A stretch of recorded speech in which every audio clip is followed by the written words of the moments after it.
ಬ್ಯಾಲರಿನಾ ಈ ಮೂವಿ ಬಂದು John wick series ಒಂದು ಸ್ಪಿನ್ ಆಫ್ ಮೂವಿ. ಈ ಮೂವಿನ ಡೈರೆಕ್ಟ್ ಮಾಡಿದ್ದಾರೆ ಲೆನ್ ವೈಸ್ಮ್ಯಾನ್ ಅವರು, ಮತ್ತೆ ಮೇನ್ ರೋಲ್ ನಲ್ಲಿ ಆನಾ ಡೆ ಆರ್ಮಸ್ ಅವರು ಮಾಡಿದ್ದಾರೆ. ಈ ಮೂವಿ ಬಂದು ಒಂದು ಪಕ್ಕಾ ರಿವೆಂಜ್ ಸ್ಟೋರಿ. ಸುಮಾರು ವರ್ಷಗಳ ಮುಂಚೆ ಇವರ ಅಪ್ಪನ ಮರ್ಡರ್ ಮಾಡ್ಬಿಟ್ಟಿರ್ತಾರೆ.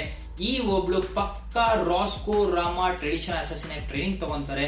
ಅದಾದ್ಮೇಲೆ ಅವ್ರ ಅಪ್ಪನ ಕೊಲೆ ಮಾಡಿದವ್ರ ಮೇಲೆ ರಿವೆಂಜ್ ತಗೊಳಕ್ ಹೋಗ್ತಾರೆ. ಬೈ ಚಾನ್ಸ್ ಏನಾದ್ರು ನಿಮ್ಗೆ ರಾಸ್ಕೋ ರಾಮಾ ಯಾರು ಏನು ಅಂತ ಗೊತ್ತಾಗ್ತಿಲ್ಲ ಅಂದ್ರೆ ನೀವು ಜಾನ್ ವಿಕ್ ಸೀರೀಸ್ ಎಲ್ಲಾ ಮೂವೀಸ್ ನೋಡಿ ಆಮೇಲೆ ಈ ಮೂವಿನ ನೋಡಿ, ಯಾಕೆ ಅಂತ ನಿಮ್ಗೆ ಆಮೇಲೆ ಅರ್ಥ ಆಗುತ್ತೆ. ಈ ಕತೆ ಬಂದು ಜಾನ್ ವಿಕ್ 3 ಮತ್ತೆ 4 ಮಧ್ಯದಲ್ಲಿ ನಡೆಯುತ್ತೆ. ಈ ಸ್ಟೋರಿ ಜಾನ್ ವಿಕ್ ಯೂನಿವರ್ಸ್ ನ ತುಂಬಾ ಚೆನ್ನಾಗಿ ಎಕ್ಸ್ಪ್ಯಾಂಡ್ ಮಾಡುತ್ತೆ. ಬರೀ ಐಟೇಬಲ್ ಅಲ್ಲ, ಬೇರೆ ಕಲ್ಟ್ ಕಿಲ್ಲರ್ಸ್ ಇದಾರೆ ಅಂತ ತುಂಬಾ ಚೆನ್ನಾಗಿ ತೋರಿಸಿದ್ದಾರೆ. ಫೈನಲ್ ವರ್ಡಿಕ್ಟ್ ಹೇಳ್ಬೇಕಂದ್ರೆ ಬ್ಯಾಲರಿನಾ ಮೂವಿ ಬಂದು ಒಂದು inventive high octane action movie. Ana de Armas ನವರಂತೂ ಪ್ರೇಸ್ ಮಾಡಬೇಕು. ಒಳ್ಳೆ ಆಕ್ಷನ್ ಸೀಕ್ವೆನ್ಸ್ ಕೊಟ್ಟಿದ್ದಾರೆ. ಆ ಬ್ರೂಟಾಲಿಟಿ ಇದೆಲ್ಲ ಅದನ್ನ ಜಾನ್ ವಿಕ್ ಲೆವೆಲ್ ತೋರಿಸೋಕೆ ತುಂಬಾ ಟ್ರೈ ಮಾಡಿದ್ದಾರೆ. ಮತ್ತೆ ಎಕ್ಸಿಕ್ಯೂಷನ್ ಕೂಡ ತುಂಬಾ ಚೆನ್ನಾಗಿ ಮೂಡ್ ಬಂದಿದೆ. ಜಾನ್ ವಿಕ್ ಅವರು ಬ್ಯಾಲರಿನಾ ಕಂಪ್ಲೀಟ್ ಆಗಿ ಓವರ್ ಶಾಡೋ ಮಾಡ್ಬಿಡ್ತಾರೆ ಮೂವಿನಲ್ಲಿ. ಅದು ಜಾನ್ ವಿಕ್ ಅವ್ರ ಲೆಗಸಿ.